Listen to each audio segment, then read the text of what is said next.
Welcome back, Nick Lenz's Comic Corner, classic / non-classic. This is episode number 750. Yeah, 750. And Doubleshot number 654. Wow, 750 episodes. And I only reached episode 700 roughly a month or two ago. Alright. One is a trade. I do have two Ultimate X-Men trades. One is from the actual main trade series. The other one is, of course, a spin-off book. But it's part of the same thing.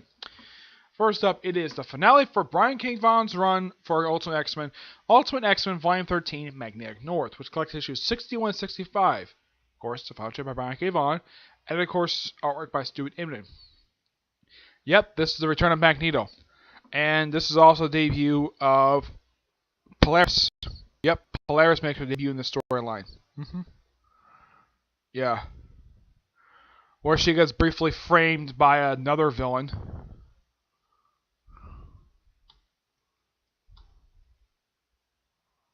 I'm looking up,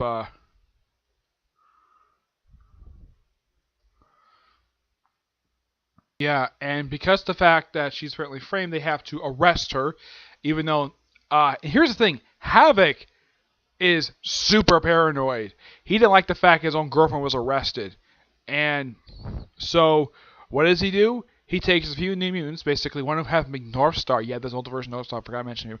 Yeah, he's still gay. And he's a speedster, like Quicksilver. Does he even count to Quicksilver in this particular thing?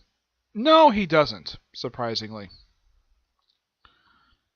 Yeah, this storyline is noteworthy of debut at least 4 characters. Aside from Polaris, we also debuted in the storyline of Mystique, Cannonball, and Cypher. Yeah, Cannonball and Cypher being what the mutants, that's fine, because they're founding members of the group anyways. Mystique, wow. They even reveal in here that she and Magneto are old lovers, which even though in the regular universe they barely interact with each other. Yep. Yeah, and Magneto tries to escape, and despite the fact that all Havoc was there to do was to break out his girlfriend, because he didn't like the fact that, because she apparently went nuts, and he finally believed that she was set up, and so he went to break her out of jail. And for some stupid reason, Nick Fury thought it'd be a good idea to put her in the same cell as Magneto. Because apparently there was no place they could put her. For some strange reason. Also, do they reveal if she and Magneto are related? No, there is no possible relation between the two of them. As far as I know, in the regular universe, Magneto is Polaris' father. But in this universe, no. There is no relation at all. Yeah, they never much developed this at all because this is the only time I can think of these two have ever interacted. Yep. And Forge and Mystique is one to break out Magneto. Of course, he does break out eventually with Longshot. Yep, he gets captured at the start of the storyline. We also see return of Mr. Sinister, who apparently is on Suicide Watch, and Lady Deathstrike. Yeah, she had just appeared in the previous trade, so it was kind of nice to see her again.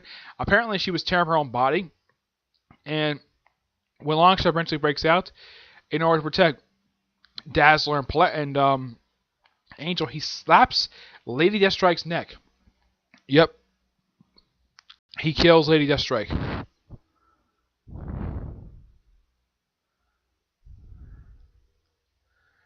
Yeah, I don't really know why.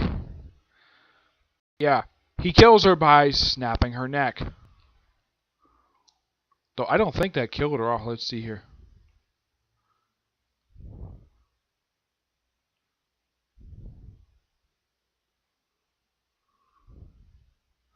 No, she's not dead. She's actually still very much alive. Yep. And apparently Dazzler wants nothing to do with him, even though that he did it because he owed her a favor for saving his life. So eventually he does break out with Magneto, and of course they think they catch Magneto, but nope. They actually capture Mystique instead. Of course, the readers know about it. The Mexicans don't know about it. You know, the Mystique uses the yellow eyes. And also because apparently Havoc indirectly caused the riot. Apparently, that's just about a reason to arrest him and have him life imprisonment in Camp X Factor. And Wolverine's like, knock it off, Fury. Or I'll tell them about the cave. Yeah, there was a one issue where he was ordered by Nick Fury to go to this cave and kill this dangerous mutant. Or other things. Basically, he got Havoc out of jail via blackmail. And Nick Fury's like, Yeah, that's it. I'm cutting off all ties with the X-Men. Yeah, how freaking paranoid is Nick Fury? Yeah, this is something that's really weird about Nick Fury in the Ultimate Universe. When he in Ultimates, he's trying to be a pretty reasonable guy, but in Ultimate X-Men, he's a complete more. He's paranoid, bigoted. I mean, what the heck is up with writing Ultimate Nick Fury? Why is it when he appears in this book, he's a bigot and a freaking moron? And the fact that he's so freaking paranoid as well to arrest, also because the fact Wolverine blackmailed him, he cuts off all ties with the X-Men. Next time we see each other, we're enemies. Wow. That's a big disappointment when it comes to Ultimate Nick Fury, because in Ultimates, he's an awesome character. Here, he's some bureaucrat with a gun. Yep. That's basically what he is. But despite that, this is a pretty interesting storyline. I'm going to give this a 9.5 out of 10. My final thoughts on this run, it's a pretty interesting run altogether. And I love the fact that in this run we got a chance to meet, in this run of Longshot, Mojo, and Spyro, and Arcade. Arcade by far is probably the only character who the Ultimate version is very disappointing. You don't get a chance to do anything aside from the fact he has some brief speech and he doesn't even fight any of the characters at all. Nope. He's by far the most disappointing character. Probably the biggest highlight of this whole run is the annual that came out during this run, which is the return of Gambit and Rogue, first time since Cry Wolf, and they run to the Juggernaut. Yeah, I'm glad the fact he brought back the Jug. It took him a long time. In the case of the regular book, it wasn't this long. No, it didn't take like about 40 issues for return after his 3-part appearance from Uncanny X-Men back in the 60s. Roy Thomas brought him back by issue 40, but not by issue 6, not by an annual. Yeah, waiting almost like 5 years after his last appearance to finally make him show up again. Yeah, it didn't take very long, but yeah, great run. Alright, next up it is Ultimate X-Men / Ultimate Fantastic Four. Yep, this trade collects the 2-issue miniseries of their crossover, and of course, the official handbook of the Marvel Universe, of the Ultimate Marvel Universe. Yeah. This 2-issue storyline. The X-Men break into the Bax building to steal back parts of Cerebro that apparently was stolen from them, and they have a brief encounter, and they have a brief fight with the Ultimate Fantastic Four. And let's see, what else? Oh yeah, they do find it apparently is some one-off villain I've never seen before and never seen again. They do get the parts back, and the Fantastic Four and the X-Men apart on good terms, which I gotta praise the writer for this, which is basically Mike Carey. Yep, the guy who had also the longest run X-Men Legacy.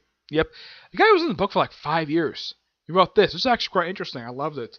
My guess is even though they probably did want to put this miniseries in trade, probably its own standalone one, but I think okay, these 2 issues probably are enough, so let's throw in the handbook in there as well. I mean, this is like the entire handbook, and this takes up a good majority of this trade.